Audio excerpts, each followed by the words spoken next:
El Fondo Monetario Internacional está pidiendo que se dé una respuesta global a la crisis que está afectando a los países más pobres del mundo, en medio de una perspectiva de recuperación desigual en materia económica por culpa de la pandemia de COVID-19.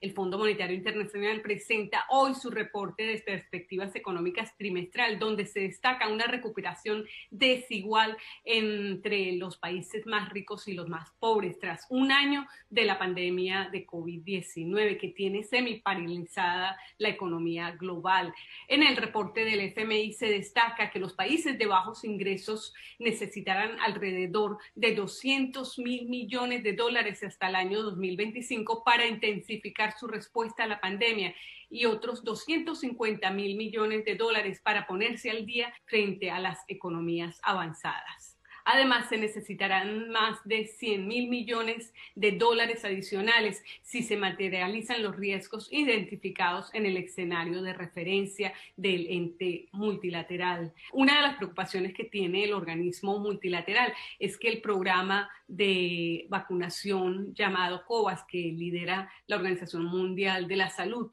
ha sido lenta y muy pocos países de la región han logrado cumplir con los requerimientos a fin de salir de la crisis pandémica.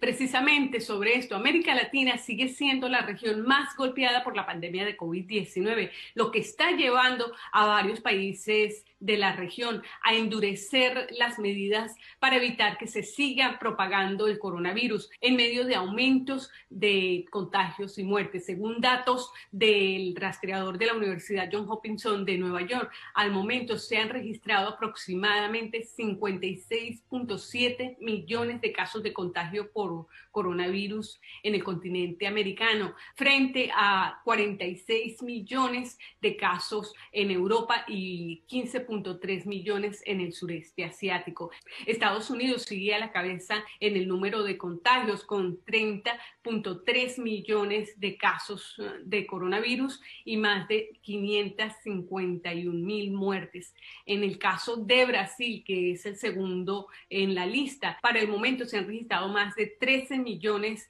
de casos de contagio, mientras que por la pandemia de COVID-19 en Brasil han muerto ya más de 330.000 personas. Chile, Colombia y Venezuela son algunos de los países que anunciaron en la víspera el endurecimiento de prohibiciones de movilización en medio de lo que algunos ya consideran una tercera ola de la pandemia de COVID-19 en América Latina. Y siguiendo con las noticias internacionales, en Estados Unidos, un llamado a un impuesto corporativo mínimo global hizo la secretaria del Tesoro estadounidense Janet Yellen. El mismo se aplicará a las corporaciones multilaterales, dando inicio al esfuerzo de la administración del presidente Joe Biden para aumentar los ingresos de su país y evitar que las empresas trasladen sus ganancias al extranjero para evadir el pago de impuestos. La propuesta de la jefe de las finanzas estadounidenses pasa por un impuesto internacional que se le aplicaría a las corporaciones multilaterales independientemente de donde se ubique su sede y podría ayudar a detener lo que ellos consideran la carrera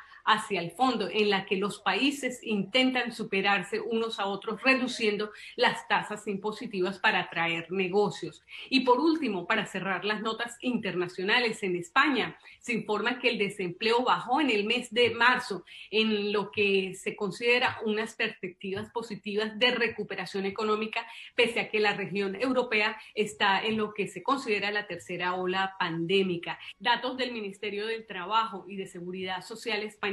señalan que en el mes de marzo hubo un incremento en los puestos de trabajo, situándose en 19 millones, lo que supone 79.790 más plazas de trabajo que en el mes de febrero. Hasta aquí el resumen de las noticias internacionales más importantes que destaca la prensa. Les saluda María Victoria Cristancho para Express News.